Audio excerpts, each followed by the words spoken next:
Hello, fellow Earthlings, and welcome to Deep Dive from the Hive, where we discuss modern-day musician life, answering the call to create, and what it takes to actually produce what you believe in. I'm your host, Marv Ellis, the captain of this submarine. It's a pleasure to be here with you today, so let's batten down the hatches and get to it. Let's go.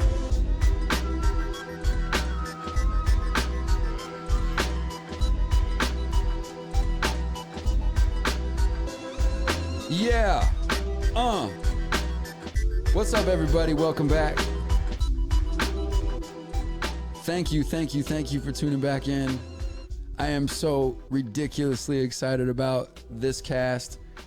It is so cool to have, if we had the whole crew in here, it'd be pretty packed in here, but I'm just excited to be here once again. Deep Dive from the Hive.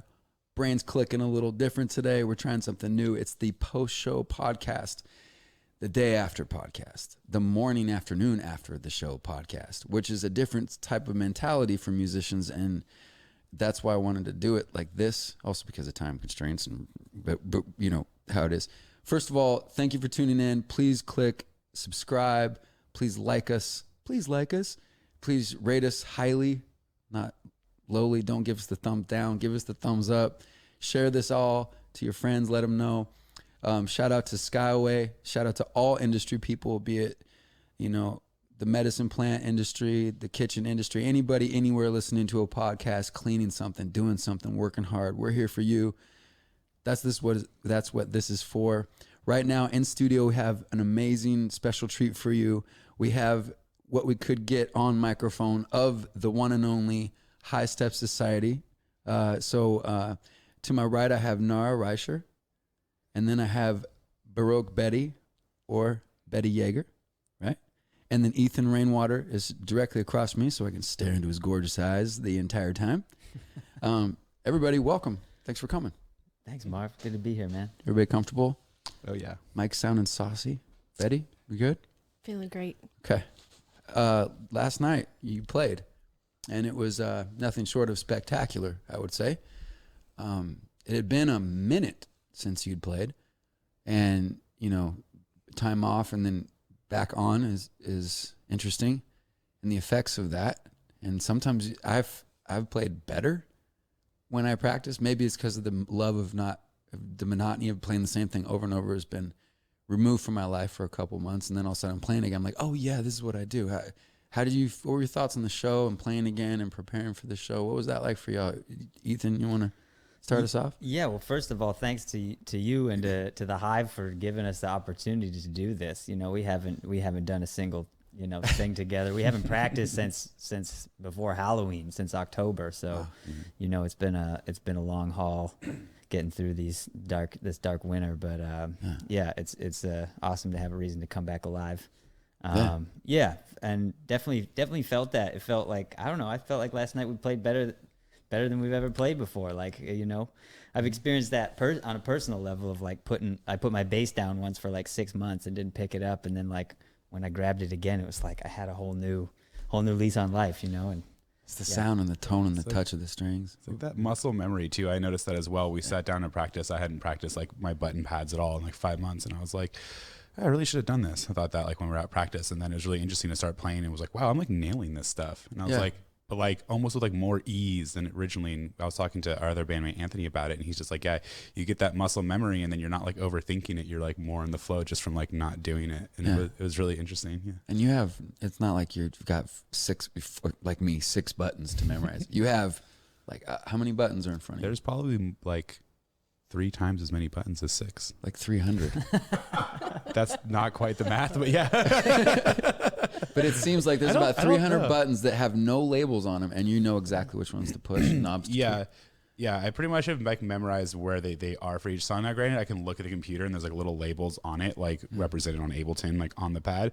But for the most part, I remember. And some of them are just like a brick square, and I'm just like, okay, this part's this part's this. It's just kind of like muscle memory for the songs. Yeah, and then vocal, mental muscle memory is different too, right, Betty? Like just knowing how you're gonna sing this part when you sing that. What was it like for you to be up there again and just getting it, you know? Because you got it last night. It was amazing. I mean, it felt great. I felt, I mean, like the energetic exchange is something that I'm not acclimated to quite yet after being on such a long break hiatus or whatever. Yeah. But it felt awesome. It was especially fun preparing for it. You know, like that's part of the picking out my costume and getting ready. And I was like, yes, we're doing this again. That's part of it. That's just like the pre-show, the build-up, the drive to the show, packing your gear up for the show, meeting the sound man, Joe Dinkowitz. Joe Dinkowitz killed it last night. No joke, Joe, no joke, Dinkowitz. That's his new nickname. No joke, Joe, no joke. He's not a joke. He's really. I'm not laughing. He's like a really skilled person. Yeah. So you guys were on this trajectory as a band, right? Before COVID, as many other bands were, then it hit, right? And that's like, we got kneecapped, basically. Who was that skater? Ice skater? Oh, Tanya Harding. Oh, yeah. Tanya Harding. Yeah. We got Tanya Harding. Yeah. Basically, I mean, is it any different than being Tanya Harding? You feel like you're about to compete for the medal in the Olympics, and then because with Olympians, they dedicate their whole life, right? Are we not dedicating our whole life to what we love? And then you just get Tanya Harding, and then you're like, what are we gonna do? Like, where were you guys? Where was this steam train rolling? Where was it going right before that? Where were you guys? Oh man, what was happening? I try not to think about it. I know, but let's talk about it because with trauma, you have to recognize it and accept it, and then try and make lemonade. So let's talk about it. Yeah. Where were you going? Well, I don't know where the final destination was, but the trajectory was up, up, up. You know, we had in the beginning part of last year, January, we played like all 4 weekends in January. We toured from Eugene up to Bellingham, and every weekend was like we sold out like the High Dive in Seattle, or sorry, the Nectar Lounge in Seattle, like that's 500 person venue. That's huge. Sold out, sold out the Wild Buffalo in Bellingham. You know, came and played a sold out show with you guys down at the Applegate Lodge. Was cracking. Played this huge show in San Francisco. So like every weekend was just like crushing it. And we're like, 2020 is gonna be our year. We're gonna do this. You know, it's the 20s again. It's like all we had talked about, because like we make like 20s jazz influenced music, and the whole time I'm like, dude, can't wait for the 20s. Yeah, but what would the 20s be without a plague, the flu, and then the war. Yeah. Right. And then what is more conducive for post COVID than, I mean, if you put everybody in a box for a year, all they're gonna want to do is wear the clothes they didn't get to wear. Like you saw last night, the VIP small crowd that we had, very small, very legal. They all dressed up, you know? And I was looking at them, I was like, I bet it felt so good to dress up and go see a show. And I feel like that is going to be magnified so much more and extreme when people actually get to go out. I think that your music, if you guys keep the ship rolling, I feel like you guys will have the sound that will go hand in hand with the feeling of post-COVID. And so I'm really excited for you guys. Right? Yeah, I think in some ways the sound is gonna increase, at least from like a technical point. For me, I did a lot of like educating in the COVID time off. I spent a lot of time in the studio that I wouldn't have had studio time. Like we had a hard time finishing music, and a big part of it was like, okay, like we got this new batch of songs. Let's try and play maybe one new one for this like run of shows. And then like all the shows that happen afterwards, we like have some time to breathe, but then it'd be like festival season, or it'd be these different things. And so like, I know for myself, it's like, as much as we got kneecapped, I'm really excited to go back with like all new knowledge from spending time educating, spending time grinding in the studio, spending time like appreciating everything more, and like not taking anything for granted. Like playing a small show here for a live stream was like, oh my God, what an amazing opportunity, you know? Would you recommend it to any other band out there? Yeah, come to the Hive. Why don't you look in your camera and let people know that this is not a joke here. Look, you get to talk to Marv Ellis. He'll talk to you about The Office. Besides that. I like it. But heading into the trajectory, moving where you were headed, you had just assembled and refined it and sort of evolved the group. And I noticed Betty was becoming more involved and like playing a bigger part. And as soon as I saw you were playing with them, I was like, fuck yeah, dude, this is gonna be fire. Because I knew what you brung. I've seen, like I said, day after the show, but I remember seeing you in a backyard playing with this fucking strings, and you were singing, and I literally was like making a little drink over at the bar at the studio 541 backyard, summertime. Me and Emily just started Free Creatures. We were like, we're playing together. It was like, I remember pointing then like going, what is that? And I was like completely floored. And I was like, oh, she's special. You know, this is special. And then when I saw that you were working with them, I was like, oh man, this is going to be fire. And I knew that you were going to infuse more into it, and I couldn't wait for that. And then I saw the addition of, well, let's just stay there for a second. What was that like for you to begin working with these people and like getting to be up on stage and with this? I mean, it's a little bit different than the band you had or have, right? Just a little, huh? It's so much more energy and like blah, blah, and just so intense.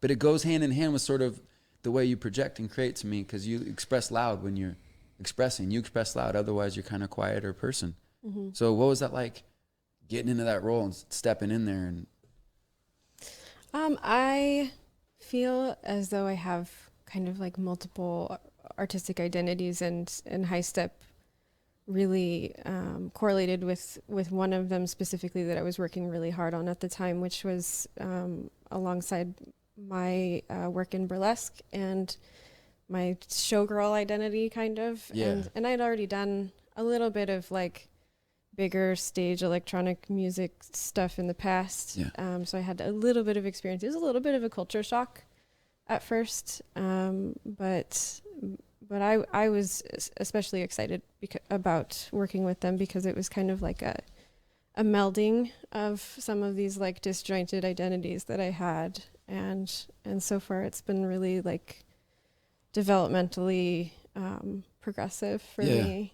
It seems that. I mean, I watch it, I'm like, oh my God, this is because I know most people don't sit there and know haven't seen the growth. It's like, it's not like watching your kid, but it's like watching your best friend's kid grow up. You're like, I remember when they were just a baby. Look at him now. Oh my God, Broke Betty singing with him. Oh, and she's got that burlesque stuff. Oh my God, what's happening? And then you guys added James Honey. Uh-huh. And like that's what I'm saying, the evolution. And the ship was, it's like arming your ship with the fucking cannon. Mm-hmm. Right, having that guy in, not like you didn't have cannons, because you guys got cannons. Peaceful cannons, but this guy is like, what a dude to add to the mix, you know. Like on the stage last night, he's right up in front with the two new additions are right stage middle. What was it like having him? How did he approach you? How did that happen? Well, it was, or you approached him. We kind of had, so we sort of had two sister bands in a way. His group, Sepia Tonic, and High Step Society, we kind of formed around the same time, and we've been like coming up through the festival scene and everything all at the same time. We started playing with each other, and like we're pretty unique sound for this country, especially, and so like there's not many other acts that we really pair well with. And so like Sepia Tonic and us just ended up playing together all the time. And so we've kind of been like walking the same path, you know, side by side the whole way. And then last year or so, you know, Sepia Tonic sort of kind of was dissolving for various reasons. Right. And so, because this is what happens in music sometimes. Sometimes, you know, people, I know Carolina split off to kind of do her own thing. And, and so, and he was just kind of the perfect piece that we've always been missing at both, you know, with, especially in regards to our horn section. You know, the traditional horn section is trombone, saxophone, trumpet. That's like the three-piece like moneymaker. And so like we never had low brass.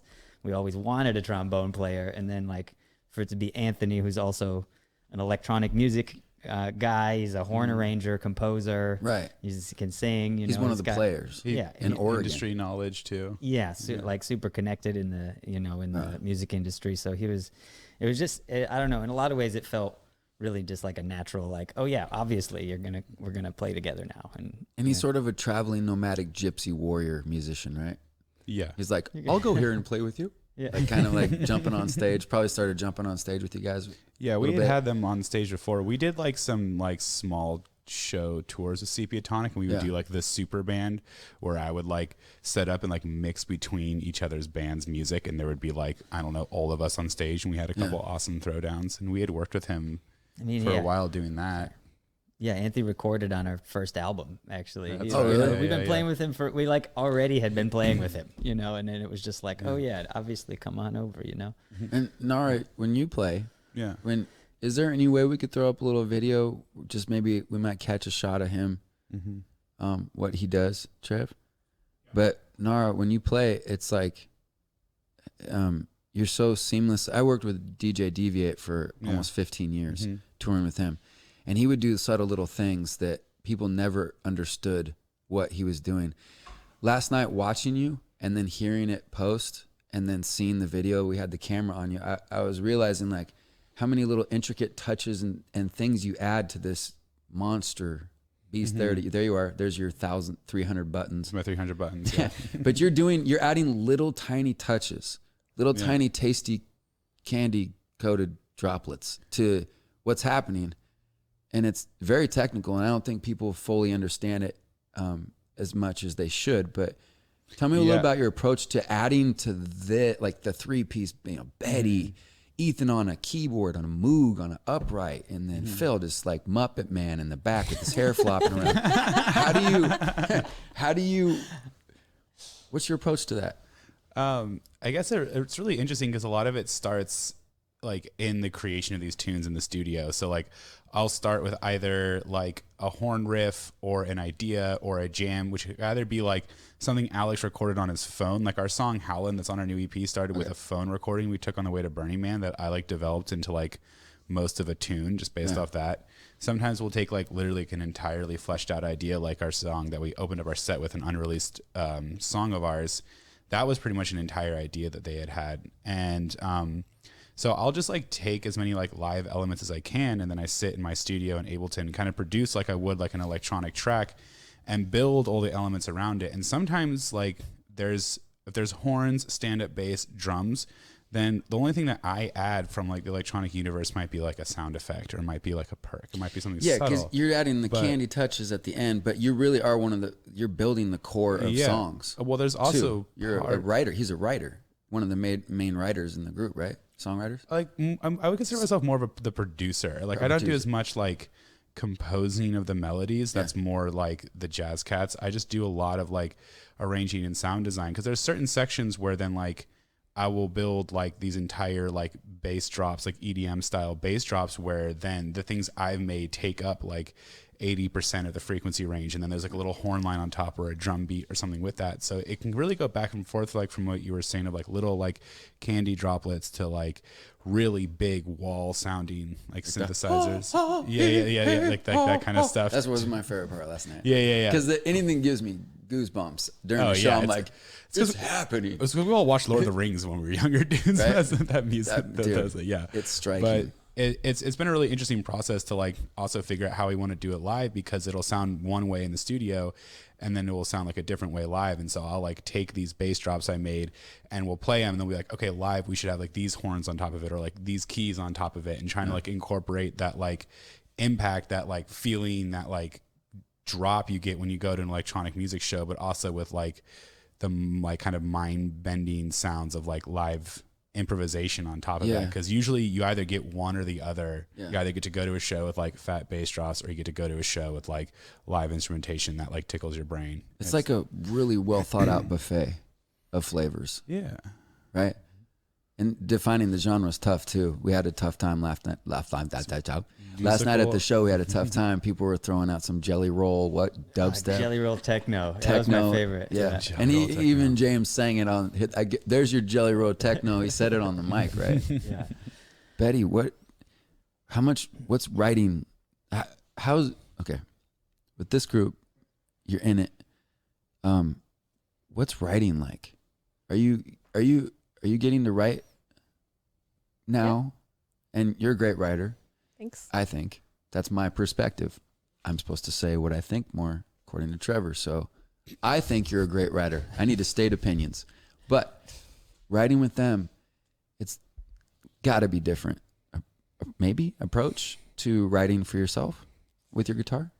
Yeah, it's a bit different. I mean, so basically, we kind of they make tunes and then I'll kind of say, hey, I really like that one. That one is inspiring or whatever. And then I'm kind of like a private person when it comes to writing, so I'll take it and work on it at home and send some crappy phone recording back to say like, hey, do you like this or whatever. And you guys kind of like what I do, I think. So no, I mean, clearly, I love it. And I follow your Instagram, and I always enjoy some of the stuff you do. It's like, and you're always in front of a large wall of books. Are those your books you read? They are my books. Yes. Seem like a reader. I'm actually not really. Just there's for show. Is that like a fake wall of books that has a secret lever that goes to your secret cave where you're actually a mastermind of music, like laughing at the world? No, a lot of those books are from college. Yeah, we were forced to buy books, but I remember. Yeah. You gotta have $1,000 for your books. Now it's just all digital. Yeah, I'm a chronic like fall asleeper when I read. Really? Mm-hmm. Do you read to fall asleep? What do you do to fall asleep when you can't sleep? I don't know. I just kind of like visualize success, or do you have a cat? No. You cat lady? I'm not a cat lady. Are you a pet lady? I don't have pets. No, unfortunately, I'm. It's okay. Not everybody has pets. Not at home enough to take care I'm of jealous. the little fuzzy I'm friends. jealous. You don't have Don't get me hair started everywhere, about and you don't cats, wake up dude. with snot in your nose like me every morning from the cat hair and dander. Dude, don't get me started about cats. Okay, I won't. We have like two. Moving 6 on. months Just joking.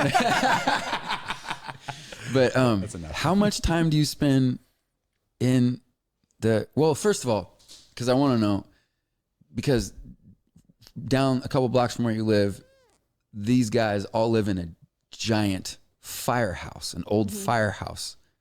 Now, this is not a joke. This is like, it seems like you couldn't even write a script It's better like than this. Ghostbusters. It's like you guys are like Ghostbusters living in a giant firehouse. And it's not only a firehouse, but it is the old Whitaker firehouse, which is the area of Eugene. Whitaker is probably the most cultured area of Eugene. I would say I grew up on both sides of town in multiple houses. I've seen I used to work at Papa's Soul Food Kitchen. I watched the Whitaker grow. I was a front of house manager. I'm like looking out the window, 4th and Blair, watching the neighborhood. And you guys live in a firehouse. And this is right here on the screen for the people watching at home. They can see some of the stuff that's going on. But Ethan, was this your idea? Was this a plan to, I'm going to build a firehouse and I'm going to recruit the greatest, most futuristic swingy band I could, like, what's going on in your brain, man? You're a unique individual. Yeah. Well, I mean, I guess part of I never really planned that far ahead. I find it best to have sort of a kind of a loose vision and not too specific of a vision, and kind of let things fall into place as they should. And What's that's that logo? And that's the Firehouse logo. Yeah, we're working on. Okay. I mean, it's a draft kind of, but Very it's pretty morbid. cool. That's the Whitaker in the middle. The flag. Yeah, the Whit's all about the bones and the skulls, the pirates. It's a punk kind of place at heart, I think. But I mean, you run the largest punk piratey musician building in the Whitaker, dude.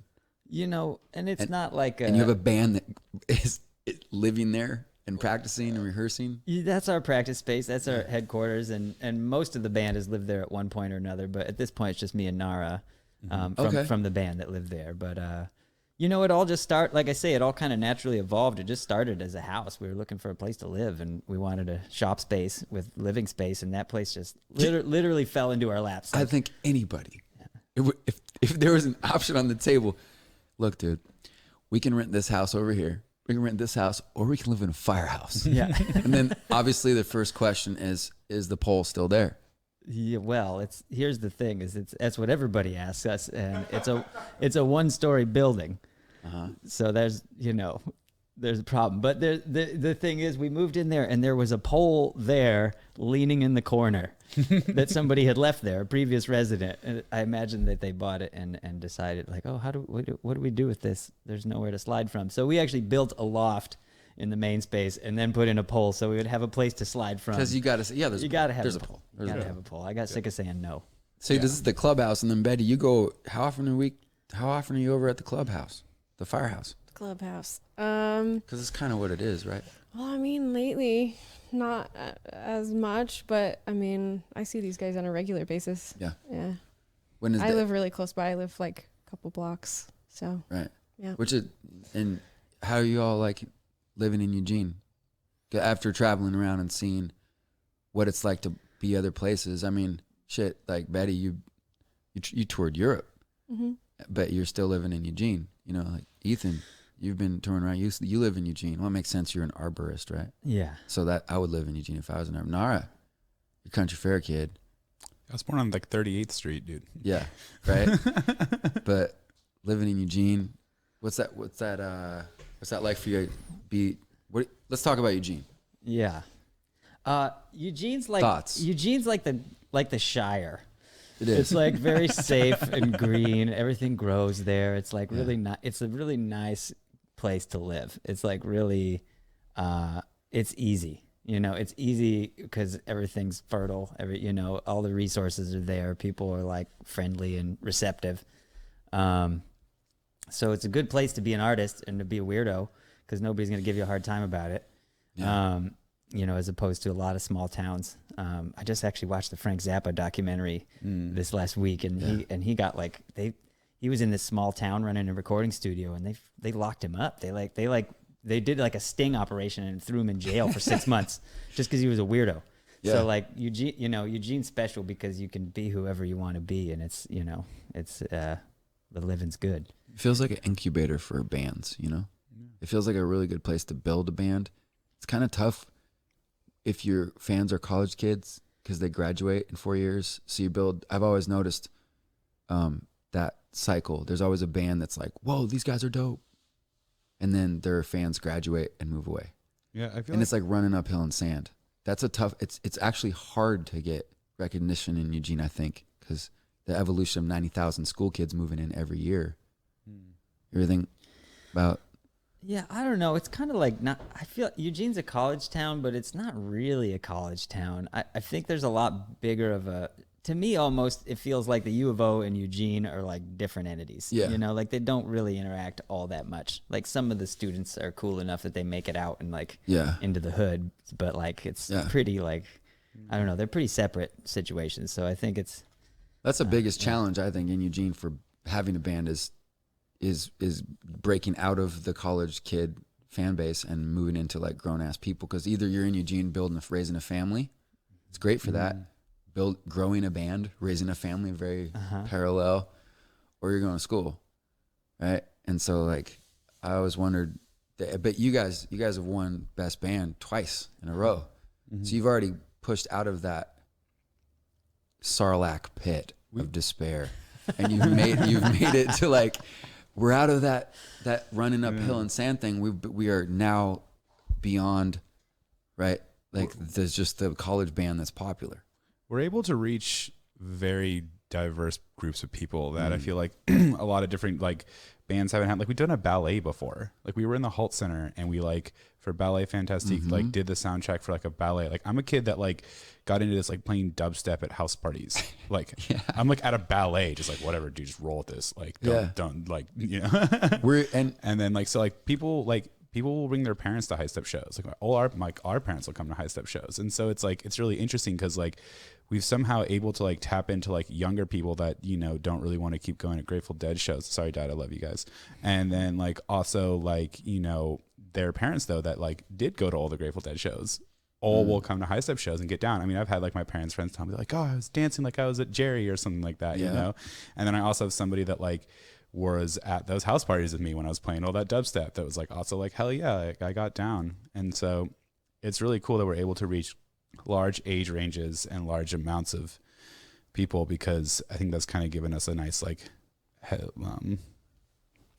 up, level up. I don't know what I'm trying to say. Yeah, I think your diversity is, or your market, your audience is a lot broader than most. Mm-hmm. You know, because there's certain headspaces you are in, stages in life where certain musics really are conducive for that lifestyle, right? Yeah. And I would say that that part actually was part of the plan, as far as I'm, you know. So you are a mastermind. Oh yeah, he's like Dr. Xavier, dude. He just like he assembled. Is that the Danger Room? He assembled the X-Men, dude. Yeah, he like single-handedly assembled us. He went and found us. The story's great. He'll tell you. He just like went and found all of us and put us together. I love it. But before that, speaking of the Dead, tell me about your old Grateful Dead cover band there, Ethan. Yes. Oh man, you did dig deep, didn't you? Yeah, that's what I grew up. I grew up playing that stuff. I grew up on the East Coast. I was from upstate New York, and back there, that's actually what's cool with the young people is like the Grateful Dead and Allman Brothers and stuff like that. And I had a band out of high school. We all grew up together, like playing music when we were 13 and 14 together. Yeah. And yeah, we had a band for like 10 years playing. 10 years you played Dead tunes. Dead tunes, Allman Brothers, you know, blues, Jimi Hendrix, you know, classic rock stuff. Like my dad was like, "What the hell? This is like what I was listening to. What are you doing?" You know, but people loved it, and it was. Yeah. I think it served a similar function that like our shows back then were almost like family reunions. Like every time we would play, it like brought everybody out of the woodwork who was into, you know, good music and live music, and we got, and it like it felt like community. Yeah, you know, I like it. Organic. Yeah, I like it. And Betty, ballet. They mentioned ballet. Were you playing with them when they did the Ballet Fantastique show? I wasn't a part of that show, but Betty and the boy did do a different show with Ballet Fantastique also. Yeah, and you have a strong training in that art. Over a decade spent in the ballet. Yeah, I did ballet for about 13 years when I was younger. That must have been really cool. It was cool. I mean, I learned a lot about discipline through ballet and like commitment to like a craft or an art. Yeah. But unfortunately, it was a little too rigid and constrained for me. I'm kind of all over the place with wanting to be expressive, and ballet just wasn't allowing me to do that. So I quit when I was like 17 to play music. I love it. Because I was going to say, we do what we think we want to do when we're kids, and we pull things from that and we add it to, like, I'm sure you maybe pull some arborist things into your music construction of your band. Like you trim and you trim and prune trees for their health benefits so they can grow and flourish. Natural things, you let them organically grow forward, but you direct it and guide it, right? Damn, you're good. And Betty. He doesn't murder them, it's fine. I mean, you're not afraid of heights. No. Right? Betty, you take your past and infuse it into now. Nara, you take the country fair. You're not DJ Golden Avatar, but you bring that social knowledge and awareness and your upbringing and infuse it into it. Yeah. Not trying to psychoanalyze you guys, but no, DJ Golden Avatar is good. So tell me more about the bus. Well, this is we're such a big outfit that we decided early on that was how we wanted to all roll together, was in one vehicle. So that we had a bus. The first one was a dud. It was fun for a while, but we this is our second bus. And we went for the school bus, actually down at Wolf Creek Motors. Got to give those guys a shout out. Yeah, shout out. Yeah, they're super awesome. They're selling old school buses down here, Southern Oregon. Wolf Creek Motors. Wolf Creek Motors. They'll hook you up. They got a $500 discount for flower children and hip gypsies. What was the goal of this bus here? So This? that's the one. Yeah. This is the goal? Once again, I think it evolved. At first it was just to get us from A to B and be our like home on the road. We got the inside all styled out with bunks so we can sleep in there, gear cage for all our gear. And then I do want to also give a shout out to our dear friend Noodles up at the quarry who came down and helped us paint this outrageous creation on the side of the bus here. We actually all did this ourselves. It was like the whole band and Noodles and our other friend who came down, and we did that all in a weekend. Looks like a shirt. It's remarkably similar to many of the clothing pieces that you guys garner. The style is called Dazzle Camouflage. It was a thing they did. Dazzle Flash? Dazzle Flash. They did it back in I think World War I, World War II. The big battleships, they would paint like this so they couldn't tell whether they were coming or going. What? Or like they couldn't track them with radar. That was the theory. I'm like just learning this now. This is awesome. So that was the idea of the bus. Keep us under the radar. We get a lot. Yeah, it's totally just. Yeah, nobody would see just that. It's so overt. Cops, it's dude. covert. Yeah, exactly. Yeah. And it's psychedelic, but also kind of classy. Keeping it a little nice. But the rack on top is capable of sustaining and supporting how much weight so you can play on it? I never measured, I guess. But yeah. Just about 7 people's worth people, of weight all the with gear. Yeah, and that's insane. And that was a recent upgrade from this summer. We got a grant from the SBA. Thank you, Uncle Sam. And we went up to our friend's shop up in Portland called Manifestation. Richard Colley up there is a master welder and general weirdo badass man, and he helped us fabricate that rack stage for the top. And so it goes with Gravitas Recordings. Yeah. Thank you for the shirt. Yeah, for all sure. you bands out there. Yeah, I like shirts. Yeah. Bring in your shirts. I'll wear it. I don't need new clothes, basically what I'm saying. Yeah. But is this why you thought maybe you can see my shirt right here? The fractal designs. Is this why you feel at home with Gravitas Recordings? Because of this? Are they like this, like you guys? Like, are they in the same wavelength? How did that happen? Well, it's a really cool story. I'll take the helm. Okay. Well, it's actually interesting for just really quickly on a personal note that Gravitas is a label that pretty much does mostly electronic music and some like live crossover. And they were one of the first labels I was downloading music from when I was first DJing in college, like years before I met Ethan. So Gravitas is like, had their finger on the pulse. They've been like the launch label for some really big artists like Closey, things like that. The owner like booked Skrillex back in the day before he blew up at all. So like the owner, Jesse, we should definitely shout out Jesse as well. Do it. Look in the camera. Shout out Jesse. Jesse from Breed, Gravitas. we love you. Jesse Breed. I don't. Is it actually Breed? I think it is. 'Cause he pronounced it differently on Mr. Bill's podcast. Anyway, besides the point. And so he's actually somebody who like I've had a lot of respect for a long time and thought the label was really awesome. And we went and played at Burning Man. We played at this place called The Folly, which was like this like big Western town they made in the middle of Burning Man. And it was like incredible. And they're like, we want you to play. And it was just like, all right, like sure. And then so we played and it got pushed back like 4 hours because it's Burning Man. And we finally take the stage at like 4 a.m. And here's this dude who's like just like been in the game for a long time and always like, had his finger on the pulse. And he came and saw us play. And oh my God, you weren't messing around. Yeah, all right. No, that's real.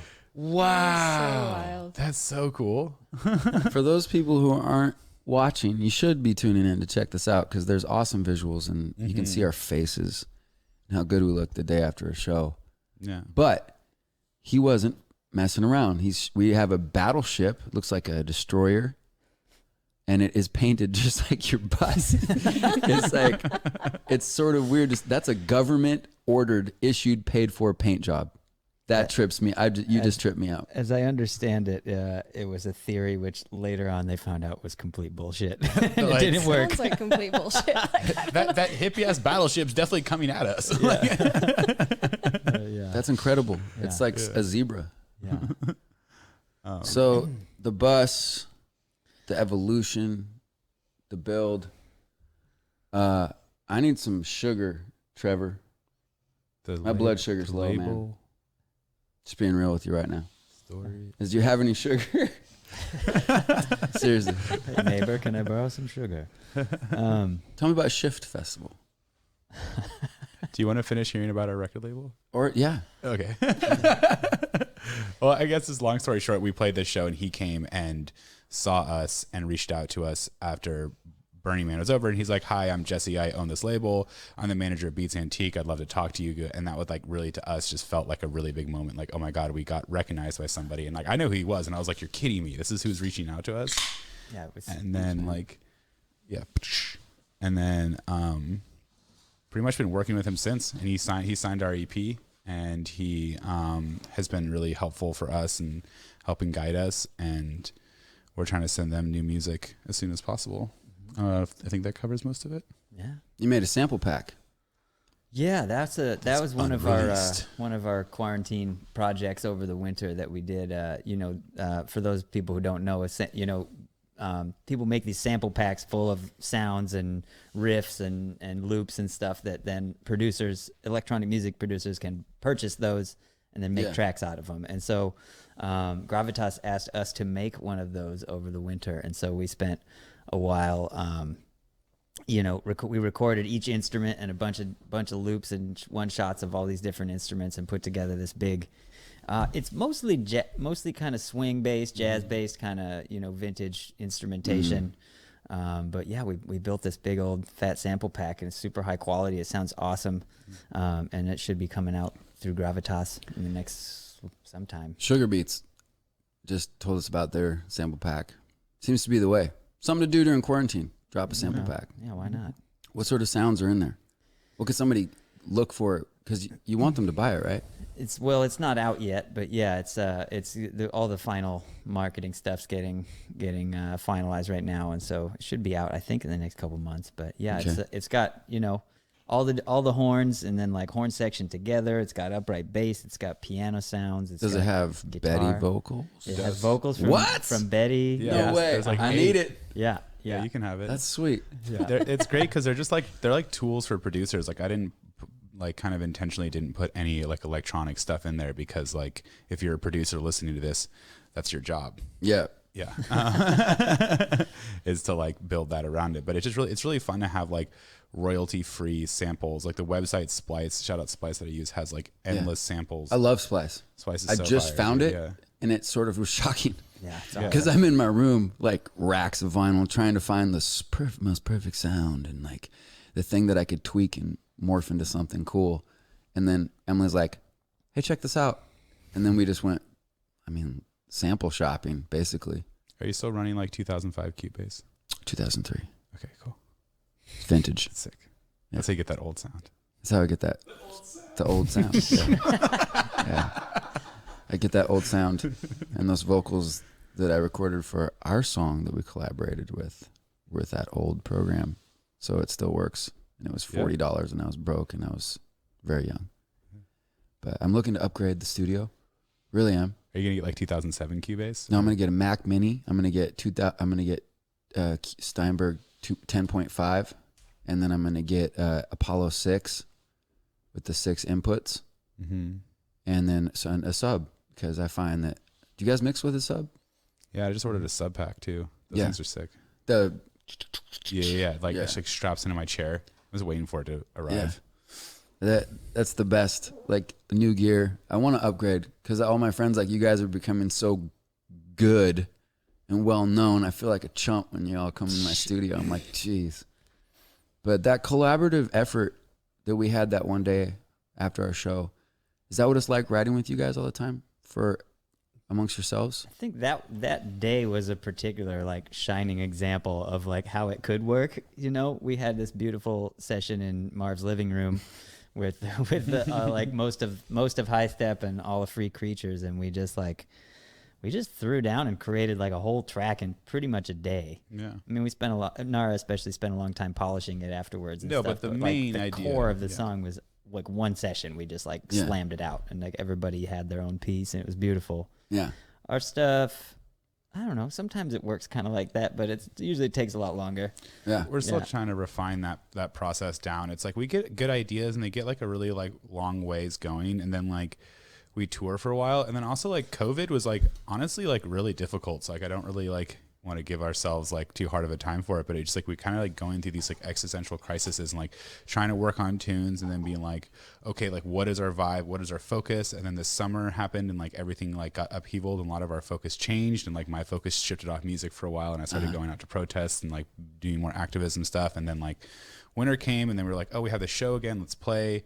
And then we kind of like started compiling all these ideas, and we're finally kind of getting in that like refining process. But like, yeah, generating ideas is something we're really good at. Closing them and finishing them is challenging. We can get them to be playable. We have like lots of unreleased music that we've played, but that like final 20% push is difficult. But thankfully this label we have is actually really helpful for that, because then they like give us an idea and a deadline, and now we're like, okay, now we have like some accountability. It's like building that accountability. Yeah. For at least for my creative process, because like I have an ADD creative mind, so like I love to just be like woo, like all over the place, which is like really conducive for starting projects and making cool things, and not very conducive for finishing things. Yeah.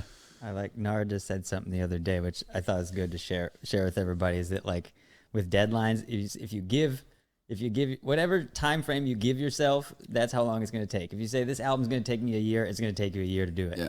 But if you say it's going to take me a month, then you'll crack it out. You know, you got to set that for yourself. Digging for samples, building, creating, it throws me back to records that I've got. And one of them is my favorite all-time record cover, Skeeter Davis.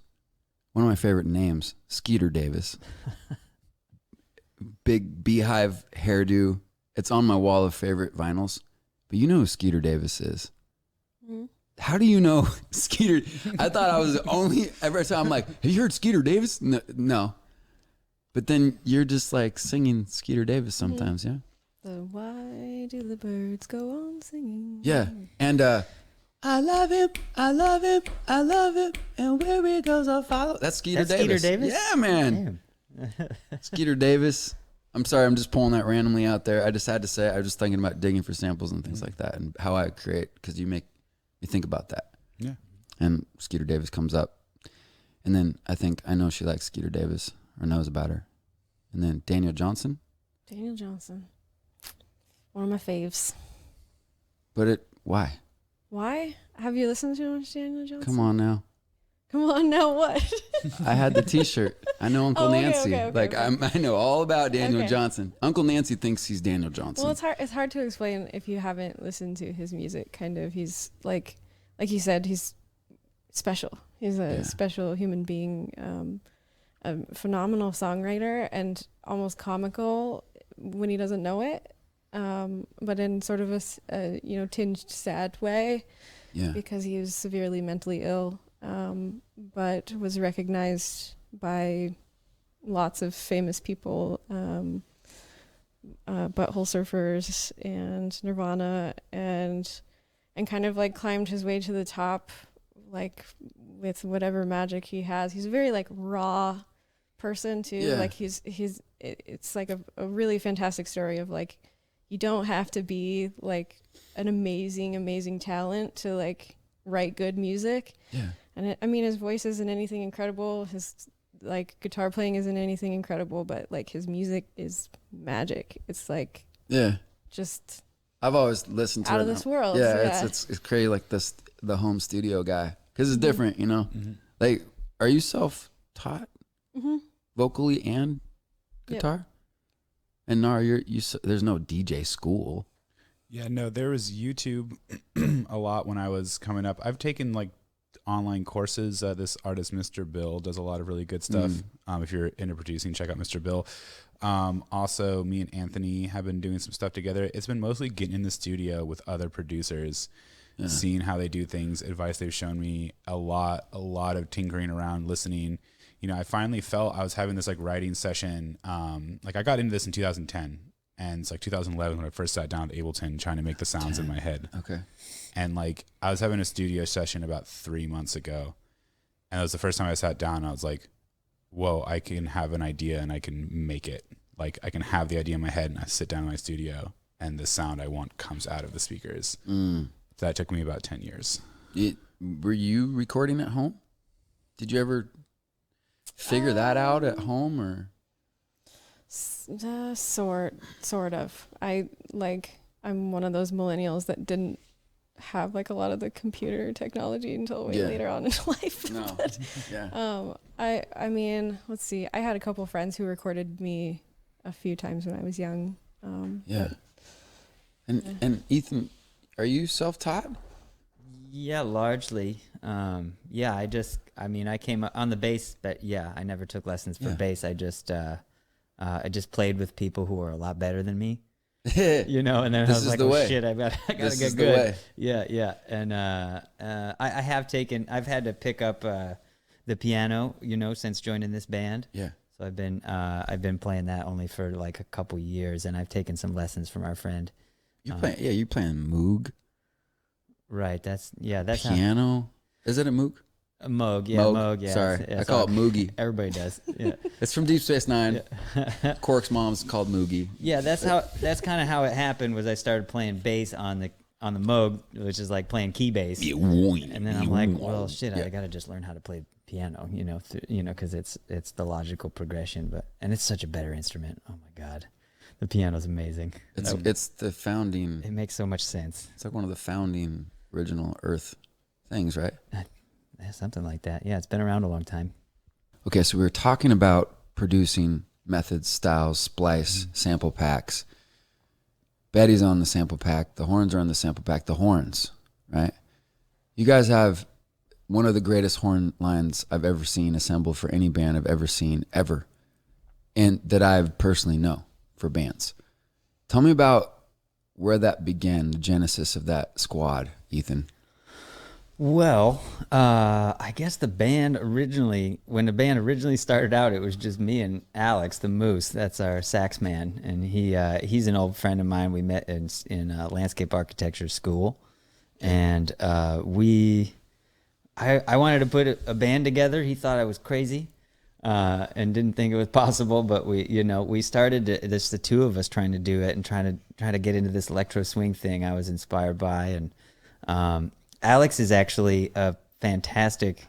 I mean, he's was a world-class musician as a high school student. He went to like 4 different high schools because of the music program, and really? Like his high school band played Carnegie Hall and stuff like that. Like really, they were like competition band sort of stuff. Yeah, and he like music was his whole life. His father's a musician, and he was at U of O for music as well, and then had kind of a personal like break from the whole thing and just put his horn down and then he went to philosophy and went to landscape architecture, and that's when I met him. And I was like, dude, we should play music. And he's like, I can't really. I no longer use my lightsaber. Yeah, exactly. Exactly.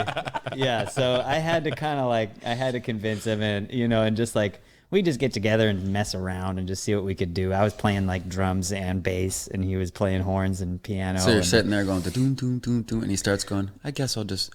Yeah. And you're like, yes. More of that. Show me you. Yeah. So it's actually been a really cool process of watching him like get back into music and be excited about it. And I think that's he's just like got the big shit-eating grin when he's on stage. It's like the happiest I ever see him is when he's playing music. Really nice guy. Yeah, he's a kind. Good, yeah, you can tell. That's just the way he's been his whole life. Mm-hmm. He's not like he wasn't like a popular punk kid. Like a super like whatever. So like he's not a snooty musician. Right. He's just a kind soul. I think really the whole band's made up of a bunch of sweethearts. I would say so, except for maybe Phil. No, just kidding. Phil has an edge. He's like the salt to the caramel. He's Like how Uncle salted Phil. caramel is like really, really good. Yeah. It's like you need the salt for salted caramel. I remember him since the Octonaut days. You shout out Graham too. Yeah. Even when he comes in a room, he finds a place that's a low lying ledge and he sits on it. Like last night, he came in here and he found really this. does. He found this little ledge over here, and he would kept coming back and sitting there. Look, his mate's still there. Can I drink it? He's an edge guy. Yeah, he's an edgy guy. He's an edgy The guy. whiskey's not. Yeah. So how did he? I knew Phil from when I first moved to Eugene. I showed up and was like, actually, that was one of those times I put my bass down for a long time, and I came to Eugene. And I'm like, what's missing from my life? And I'm like, oh shit, I'm not in a band anymore. Like, I need a band. So I got on Craigslist and I found a band, and you may remember these cats. I joined this band Loophole. Oh yeah, Yeah, I took over for Johnny Olin Schlee. P. Yeah, with Olin. Olin yeah. Porter. Yeah. And Jackson. Jackson Myron. That's how I met Jackson That's my Myron. stepbrother. That's my guy. And so I joined Loophole. What's up, Jibber Jabber Jackson? Love you, Jackson. We love Jackson, right? We Big love time. Jackson. All love for So yeah, Jackson. I met him, and yeah, Phil was the drummer in that band, and so I knew him, and I knew he was doing some interesting, live electronic stuff with Basin and Range, with his other group, yeah, and so I knew him from all that, and always kind of looked up to him, and he was always a good friend, and when I was putting this project together, and I was like, he's the guy. Did you see that sidecar Tommy style and kind of think that's a good move? I don't know. Phil's got his own style. I just He does. I Not just saying saw it, like yeah. I want to copy, but just like Yeah. I really like the sound of that. Yeah. Live drums with the. Yeah, I think early on we decided we wanted to have live drums and just like have that be, part of it. Because a lot of live electronic projects don't have a drummer, have a live drummer, and actually most of them don't have a bass player either. So it's been like a very interesting process of trying to find out like how what Phil and I do fits together with what Nara does, and that's It usually leans one way or the sorry, did I cut you off? It usually just leans like one way or another. Like you either have a group that's like a DJ playing a backing track that's like 80% backing track, and there's like a horn on top of it, like Grizz or something like that. Like you're hearing most of what you're hearing is like 90% like his tune.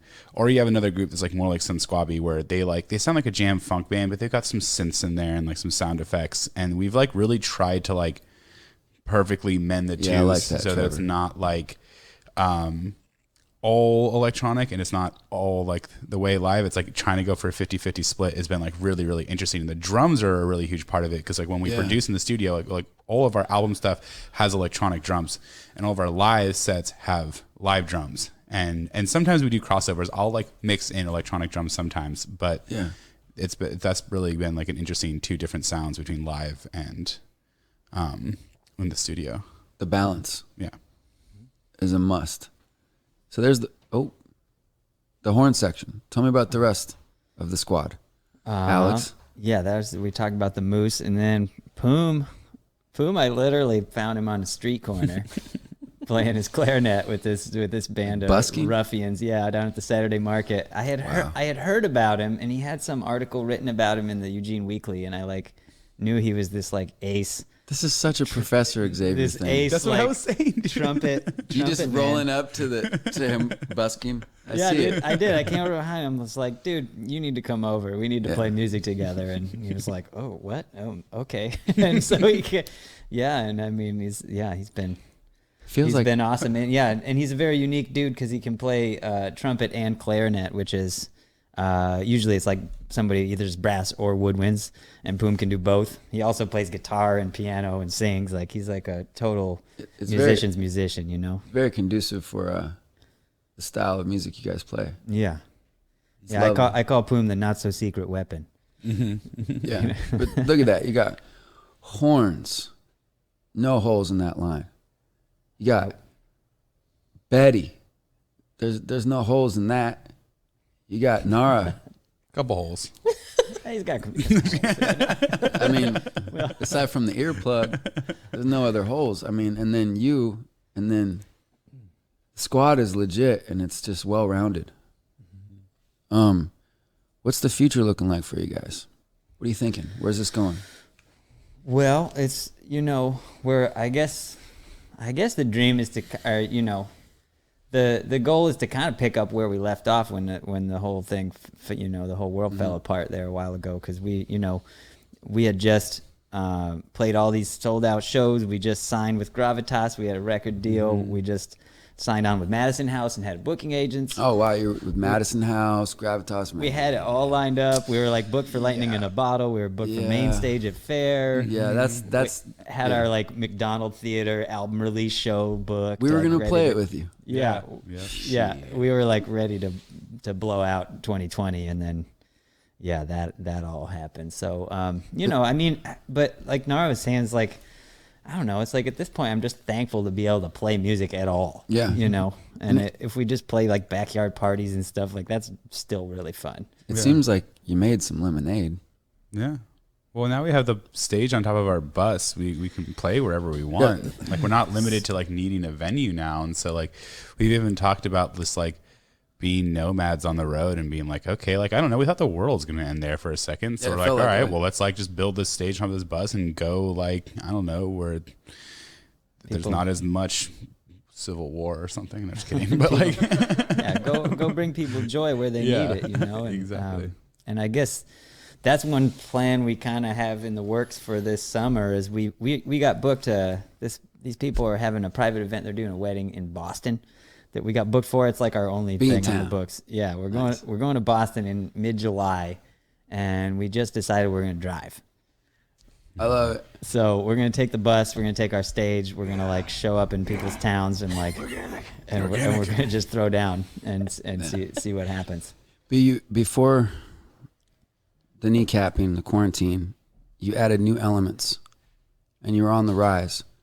And then you were given a year to refine the new evolved sound before you launch again. That's nice. It's not too bad. That's not bad. Yeah. And it seems like from the video, they came out stronger than ever. Yeah. I love it. Yeah, honestly, yeah, it was a blessing in disguise for sure. I mean, I remember before the quarantine, I was like just barely keeping up with everything. You know, like I managed the band and did before Madison House. I was doing all the bookings, and all that stuff, and it was like I was like kind of at the end of my rope. He was by the dedicated. Time, just like you've always been going. We've had late night battle sessions at battle meetings. Yeah, the generals uniting for over a glass of whiskey at Meiji. I just remember being on tour one time and Ethan like fell asleep at his laptop writing emails, like getting us shows. Like that's what it's like. Well, the rest of us were just like, you know, just dicking around, drinking and shit. He was like still booking shit for us. So that's all what it takes, though. Somebody to lift it over the top. You can only build something, but to really lift it over the top, you need all the players. You have them. You need the squad. The chemistry has to be right, and then the back end has to be right. You feel like you're ready to go? Yeah, I'm ready to do anything at this point. Ready to send it. I commend you on holding the troops together. I commend you for joining the battle and being a part of it since the jump, refining and making it happen. See what else I got here. I am feeling like I want to throw some of the video. I want to kind of like, is it cool if we wrap it up? Is that cool with you guys? I don't know. Is it? It's our podcast. It's your podcast. Yeah. Do you feel like there's more that you want to get out there to the world? What's the release plans? The new albums in the works, recorded? Yeah, we got some tracks that are, maybe 90% almost there. We just sent them into Gravitas for like the initial review. So we're trying to drop a new album or EP. Maybe by this early summer. Maybe. Honestly, the next thing we're likely to release is our collaboration with Free Creatures. I would love that. So you guys should keep an eye out for that. Basically what we were talking about, like last January, we had like our best creative day. I started writing a beat for like this session, just like laying in my bed with my headphones on, like not even in my studio. And I was like, oh, we're going to go produce the Free Creatures. And I started a little beat and we made something of that and had honestly like the funnest creative day. And then since we take a long time to finish stuff, we like kind of just refined it, revisited it. And so we have fully finished collab tune that's been heard only pretty much by us between Free Creatures and High Step Society. So I love hopefully it. That's the next thing we put out. I really do love it. I think this would be the one we would leave him with. Trev. Back to the Yeah, I think we should use this song to leave him, if possible. This is amazing. This is your new video right here. Mm-hmm. I feel ridiculous not playing the music. This is on the bus. Tell us about the filming of this real quick before we let people hear this. Well, I was gonna say the idea for it was really funny. Me and Anthony were walking to the store and we wanted to capture like what is the vibe of like partying with High Step, like what is something. And honestly, I was talking about sometimes we'd have these after parties on the bus after we would play like a big show, and basically what would happen is like usually like somebody who's sober, and a lot of times it'd actually be Alex, would be driving the bus while the rest of us were bumping music, like having a party. And so you'll see like the opening shot is like us partying, and then he's like on the mic, like stop screwing around, you know. And there's at one point he like slams on the brakes and everybody falls over. Yeah. And like that actually like happened one time when we were in San Francisco. Like we like found a red light and like he hit the brakes and we like all fell over. And so that was trying to capture like that's what it's like to after party with High Step. And then the part with the fire and everything was like kind of like the idea of like the festival scene, like come we welcome a lot of people in, we have a big celebration. Yeah. And then we all end up passing out. And then we also kind of had the story arc of like Betty's character that like kind of like infiltrated us and then like steals the bus at the end. I love it. Infuse it all in there. Yeah, it's so fun. Yeah, and it captured, like the video I think is very believable because it was just like actually just came from what we do and who we are and who our community is. So we were able to kind of, I feel like it captured the essence of the band in a real special way. It's really cool to show my friends your music or people who don't know about you guys, because I'm super proud of you guys. I've seen you come a long way. And I sometimes things speak for themselves. You don't really need to talk about it too much. And when I see you guys play, I'm like, this shit, if you don't think this is, I mean, what do you need? So I want to play your music, play the video. I'm going to cap it here. Thank you for coming in. I appreciate it. You guys got me spinning mentally. It's hard to handle all this creative juice in here that you guys have. But we're going to make sure people tune in. You want to shout out anybody you know on the camera? Anybody you want to say hi to at all? Family, friends? We should shout out allies. We should shout out Victor, who's the man. He's a guy who's moved in. Victor Franca. He's moved into the firehouse and is helping us transform that space. And we're going to be putting out some awesome music and video from that location now. And a lot of it's thanks to Victor and his drive. He's a G. Yeah, he's awesome. Yeah. Betty, you want to say hi to anybody? Well, I know my mom's a big fan. Hi, Mom. Hey, Mom. Hey, Sandy. Nara? Just mama, papa, girlfriend, everybody. That was a good mama, blow papa, kiss. Girlfriend. Yeah. Mama, papa, girlfriend. Mwah. The homies. The boy. Oh, yeah. Shout out to the freaking boys that are watching this. You know who you are. The boys. The boys. You can tune in and you can check out their live stream. You can listen to it. You can watch it. It's incredible. You guys smash. You're my favorite band in Oregon right now. Honestly, it's such a perfect combination. Betty, I'm so glad you're with these guys. They need you. You need her. It's awesome. Right? Yeah. We all need each other. Yeah. We all need Betty. You guys are such awesome people. Like so friendly, so kind from top to bottom. The music's, your music is as cool as you are people, which is very rare. There's not a lot of ego flying around the room. It's just straight love. And I really appreciate that. And I appreciate you guys staying in town the day after to do this. And we're going to leave people with this new video. So they can turn up and see what's going on with you guys. And I can't wait till I get to go back up to Eugene and come visit you guys at the firehouse and whatnot. So thank you. Check out the show, High Step Society. As many as we can get on one mic around one table and film. And we will be seeing you next time, or we'll catch you on the next cast. And we're going to leave you with this amazing track that is super fire. That is My Face. That's not the track. So fire. Yeah, it's so fire. And shout out to Daniel Lorian, because this is the way. I'm wearing this hat for you today. We miss you, bro. And así es la vida. You want to run the track? Let's do it. All right, peace, you guys. Thanks for tuning in. Appreciate it.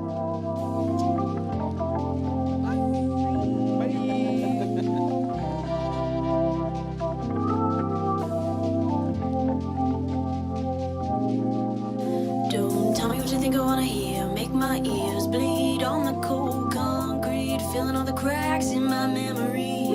I am the lion of the lair, I will bear all my teeth when we meet on the other side. No bad dreams, parallel fantasy, infinite possibilities.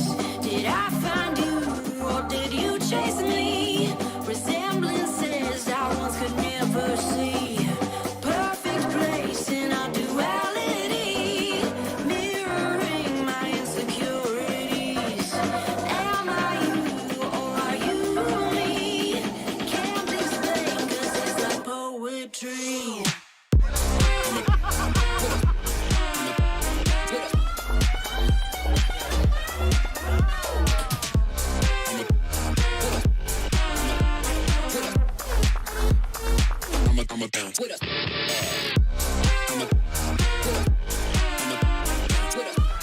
Hey, stop screwing around back there, you little shit.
So tell me what you're seeing in the mirror. Count your tears, seeds growing from concrete, blooming in the cracks of your sanity.